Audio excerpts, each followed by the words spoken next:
अफगानिस्तान में खाना जंगी हुई तो भयानक सूरत हाल होगी। पाकिस्तान में भी खाना जंगी का खदशा है।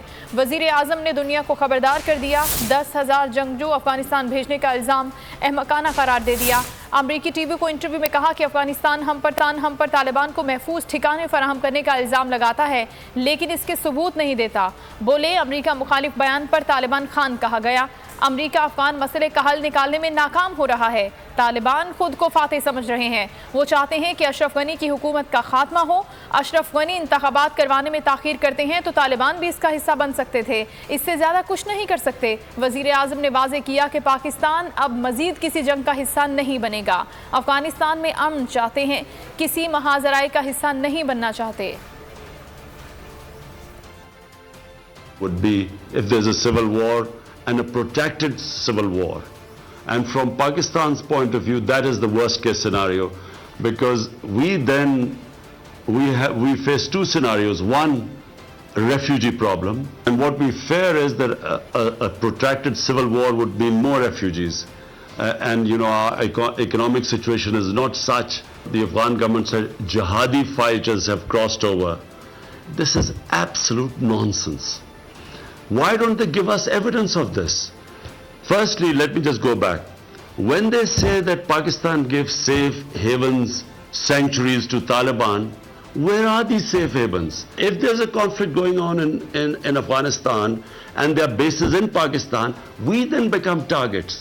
We will then become part of a conflict which we were in the last 15 years, and we do not want. We want to be partners in peace. President Ghani should not have gone for his election then. He should have waited. He should have made an inclusive sort of, the moment he held the elections, the Taliban became outsiders and he was the president. I felt that he should have delayed the election so that everyone could have been included in the electoral process. So automatically there would have been some political settlement. Taliban के दरमियान ताल्लुकात में पेशरफ। तालिबान के वफ़द की चीनी वज़ीर ख़ारजा से मुलाकात। चीनी वज़ीर ख़ारजा का कहना है कि तालिबान ने यकीन दहानी कराई है कि अफगानिस्तान की सरजमीन को किसी भी दूसरे मुल्क के खिलाफ नहीं होने देंगे। अमरीकी वज़ीर ख़ारजा एंथोनी ब्लिंकन ने खबरदार किया है कि अगर तालिबान ने बज़ौर ताकत इक़्तिदार हासिल किया तो अफगानिस्तान तन्हा रह जाएगा। पाकिस्तान ने 5 अफगान फौजियों को अफगान हुकाम के जरिए वापस अफगानिस्तान भिजवा दिया है। अफगान फौजी अहलकारों की हवालगी नूरपास बाजोड़ में हुई है। ISPR के मुताबिक अफगान सिपाहियों को ज़रूरी नक्शे और तकाजे पूरे करने पर 5:45 बजे अफगान हुकाम के हवाले किया गया। पाक फौज के तर्जुमान इदारे के मुताबिक अफगान सिपाहियों को उनकी दरख्वास्त पर पाकिस्तान में महफूज रास्ता दिया गया। पाक फौज ने 26 जुलाई को चित्राल के पाक अफगान बॉर्डर में इन अफगान सिपाहियों को महफूज रास्ता दिया।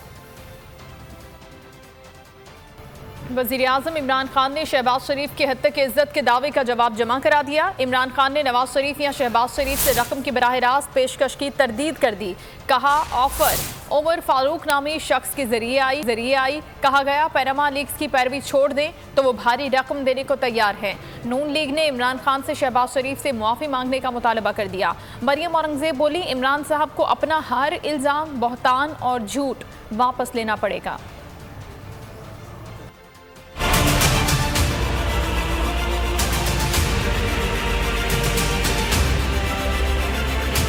नवाज या शहबाज शरीफ ने रकम की ऑफर डायरेक्ट नहीं की। ऑफर आमिर फारूक नामी शख्स के जरिए आई। कहा गया, पनामा लीक्स की पैरवी छोड़ दें तो वो भारी रकम देने को तैयार हैं। इमरान खान ने हत्या के इज्जत के दावे पर जवाब जमा करा दिया। शहबाज शरीफ का दायर करदा दावा खारिज करने की इस्तदा भी कर दी। लाहौर अदालत में जवाब बैरिस्टर अली जफर ने जमा कराया। जवाब में कहा गया, नवाज और शहबाज शरीफ ने माजी में एक आर्मी चीफ को भी BMW देने की कोशिश की। शहबाज शरीफ की एक जज के साथ ऑडियो टेप भी मंजर आम पर आ चुकी है। शहबाज शरीफ के इल्जामात तक इज्जत के दावे में नहीं आते। कानून के मुताबिक 60 दिन में कोई मखसूस नोटिस नहीं भेजा। 8 मई 2017 को कानूनी तकाजे पूरे किए बगैर सिर्फ लीगल नोटिस भेजा। दावे को जुर्माने के साथ खारिज और कौंसल फीस भी वसूल की जाए। नून लीग ने इमरान खान से शहबाज शरीफ से मुआफी मांगने का मुतालबा कर दिया। तर्जुमान मरियम औरंगज़ेब बोली, नैब नियाजी गठजोड़ अदालतों में फेल हो गया। झूठ बोलने की दरख्वास्त वापस लेने से काम नहीं चलेगा। इमरान साहब को उनके झूठ पर सजा दे। उन्होंने कहा कि अभी तक एक दरख्वास्त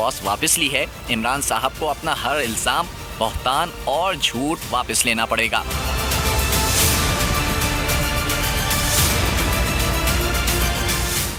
पंजाब असम्बली के हल्का PP 38 पर ज़िमनी इंतखाब का मार्का, वोटों की गिनती का सिलसिला जारी है। 157 पोलिंग स्टेशन का गैर सरकारी गैर हतमी नतीजा बोल न्यूज को मौसूल। तहरीक इंसाफ के उम्मीदवार एहसन सलीम बरियार 59,200 से जायद वोट लेकर आ गए। मुस्लिम लीग नून के तारिक सुबहानी 52,700 वोट लेकर दूसरे नंबर पर हैं।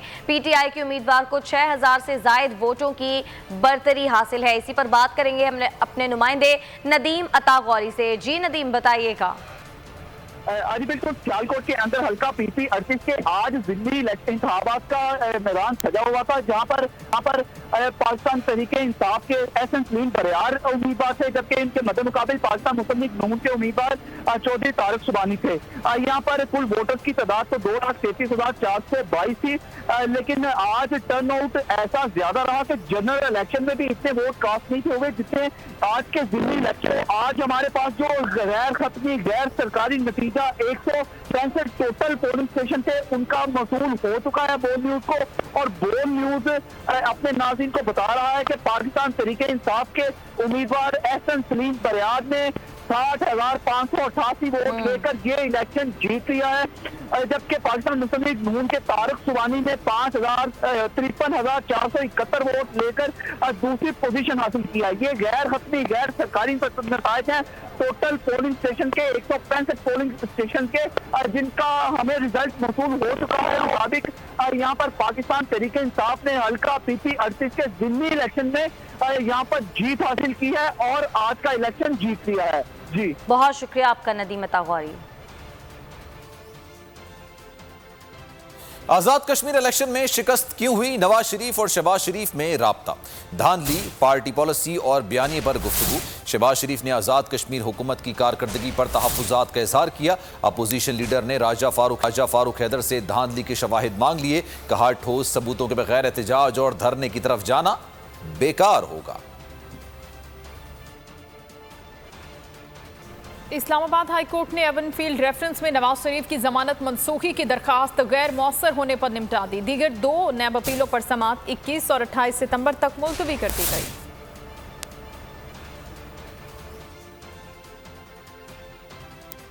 रुकने पंजाब असम्बली नज़ीर चौहान को रिहाई के बाद FIA ने गिरफ्तार कर लिया। गिरफ्तारी साइबर क्राइम यूनिट में शहजाद अकबर के मुकदमे पर हुई। स्पीकर पंजाब असम्बली ने नज़ीर चौहान के प्रोडक्शन ऑर्डर जारी कर दिए।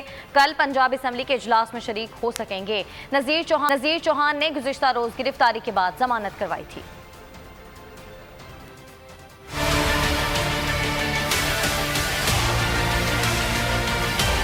एक मुकदमे में बरी हुए तो दूसरे में धर लिए गए। नज़ीर चौहान की रिहाई के बाद FIA ने गिरफ्तार कर लिया।